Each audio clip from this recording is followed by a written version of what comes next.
നാകിഹുൽ യദി മൽഊൻ.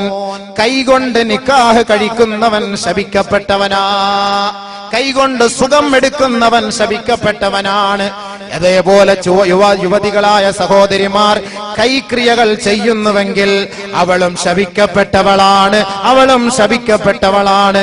ആധുനിക സംവിധാനങ്ങൾ കൊണ്ട് ചൈനക്കാരന്മാരെ നിർമ്മിച്ചിരിക്കുന്ന സുഖലോലുപതയ്ക്ക് വേണ്ടിയുള്ള പാശ്ചാത്യ സംസ്കാരത്തെ കിടപിടിച്ചുകൊണ്ട് യന്ത്രങ്ങളിലൂടെയും ഇലക്ട്രിക് ഉപകരണങ്ങളിലൂടെയും പുരുഷന്മാരും സ്ത്രീകളും സ്വയം ഭോഗം നടത്തുന്നുവെങ്കിൽ പരിശുദ്ധ ഇസ്ലാം പറയുന്നു അത് നിഷിദ്ധമാ, അത് ഹറാമാ. അതിനുവേണ്ടി നിങ്ങൾ തയ്യാറെടുക്കരുത്. തന്റെ കൈകളിലുള്ള ശുക്ലങ്ങളുണ്ടല്ലോ, ഈ ശുക്ലങ്ങൾ നാളെ ആഖിറത്തിൽ നിന്റെ കൈകൾ ഹാജരാക്കുമ്പോ നിന്റെ കൈകളിലൂടെ ഒലിച്ചുപോയ ശുക്ലങ്ങൾ ഈ വിരൽ തുമ്പിൽ അത് കുട്ടികളെ പോലെ കിടന്നിട്ട് ഉപ്പാ ഉപ്പാ ഉപ്പാ ഉമ്മ എന്ന് വിളിക്കുമ്പോ ഇതെങ്ങനെ ഉണ്ടായ കുട്ടികളാണ്, ഉമ്മയാണെന്ന് ചോദിക്കേണ്ടി വരും. അതുകൊണ്ട് കൈപ്രയോഗം ഇസ്ലാം അനുവദിക്കുന്നില്ല. നാകിഹുൽ യദി മൽഊൻ. പരിശുദ്ധ ഇസ്ലാം അതിന്റെ ഒരുപാട് വിശദീകരണമുണ്ട്, ഒരുപാടിലേക്ക് കടക്കുന്നില്ല. വ്യംഗ്യമായി പറഞ്ഞു പോവുകയാണ്, മനസ്സിലാക്കണം. ഈ വിനീതനോട് ചോദിച്ചിട്ടുണ്ട് കത്തിലൂടെ, സ്വയം ഭോഗം ചെയ്യാവോ ഉസ്താദേ? ഇല്ല ഇല്ല ഇല്ല ഇല്ല. സ്വയം ഭോഗത്തിലൂടെ ശാസ്ത്രീയ വശങ്ങൾ പോലും പഠിപ്പിക്കുന്നത് എന്തെന്നറിയുമോ? ഒരു ഭാര്യയെ നിനക്ക് പിന്നീട് തൃപ്തിയാക്കാൻ കഴിയുകയില്ല. സ്വയം ഭോഗത്തിലൂടെ നിന്റെ വികാരങ്ങൾ നശിക്കുകയാണ്. നിന്റെ ലിംഗത്തിന്റെ ഞരമ്പുകൾ തേഞ്ഞു മാഞ്ഞുകൊണ്ടിരിക്കുകയാണ്. നിനക്ക് വേണ്ടവണ്ണം ആ ലിംഗം ഉദ്ധരിച്ചുകൊണ്ട് നിന്റെ ഭാര്യയുമായി ശാരീരിക ബന്ധം സ്ഥാപിക്കുമ്പോ തുടക്കത്തിൽ തന്നെ ശീഘ്രസ്ഖലനമുണ്ടാവുകയും നിന്റെ ശാരീരിക ഇച്ഛയ്ക്ക് അറുതി വരുത്തുകയും പെണ്ണിന്റെ ഇച്ഛയ്ക്ക് വീണ്ടും ഉത്ഭവം കുറിക്കുകയുമാണ് ചെയ്യുന്നത്. അതിലൂടെ ഭാര്യയെ തൃപ്തിപ്പെടുത്താൻ കഴിയാതെ വരുമ്പോ അവൾ വ്യഭിചാരത്തിലേക്ക് പോകും. അതിന്റെ പരിപൂർണ ഉത്തരവാദിത്വം യുവാക്കളെ നിങ്ങൾ ഏറ്റെടുക്കേണ്ടി വരും. അതുകൊണ്ടാണ് പരിശുദ്ധ ഇസ്ലാം ശാസ്ത്രീയവശമായും പറയുന്നത് സ്വയം ഭോഗം പാടില്ല, അത് ഹറാമ് തന്നെ, നിഷിദ്ധമാ.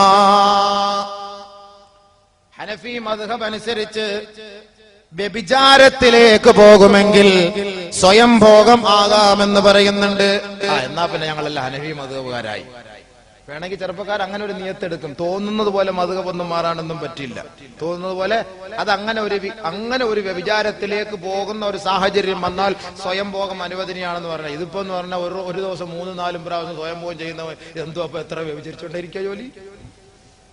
ഏതായപ്പോ ഇത് വ്യഭിചരിച്ചോണ്ടിരിക്കുക ജോലി. അപ്പൊ അത് ഹറാമ് തന്നെയാണ്. അപ്പൊ അങ്ങനെ ഒരു മസല പറഞ്ഞു കൊടുത്താൽ ഉമ്മത്ത് ഇന്ന് തച്ചിനിരിക്കും. ഇന്ന് മുതൽ നബിയുന റസൂലുള്ളാഹി തങ്ങൾ പെണ്ണുങ്ങളോട് പറയുകയാണ്, പെണ്ണുങ്ങളെ നിങ്ങൾ ഇതൊന്ന് കേൾക്കണേ. ലാ യഹല്ലു ലിംറഅത്തിൻ,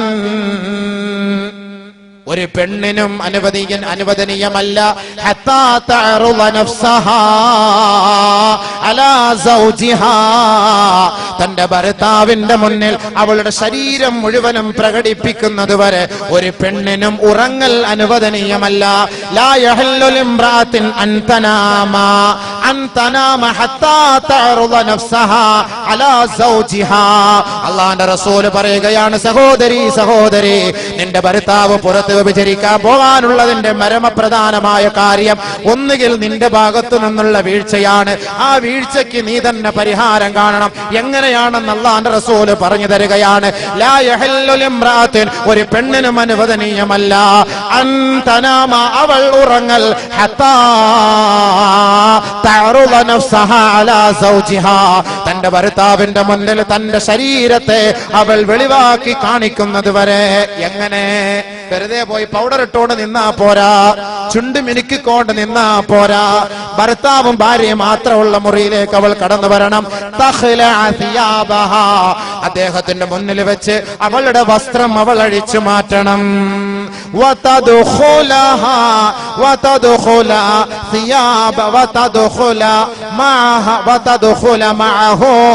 ബിലിഹാഫിഹി, അവനോടൊപ്പം പുതപ്പിന്റെ കീഴിലേക്ക് കയറണം. ഫതൽസഖ ജിൽദഹാ ബിജിൽദിഹി, അവളുടെ നഗ്ന ശരീരത്തെ, വിവസ്ത്രയായ ശരീരത്തെ തന്റെ ഭർത്താവിന്റെ ശരീരത്തോടെ ഉരസണം, യോജിപ്പിക്കണം. അതുവരെ ഒരു പെണ്ണിനും ഉറങ്ങാൻ കഴിയുകയില്ല. അങ്ങനെ ഉറങ്ങുന്നവളുടെ മേൽ അള്ളാന്റെ ശാപം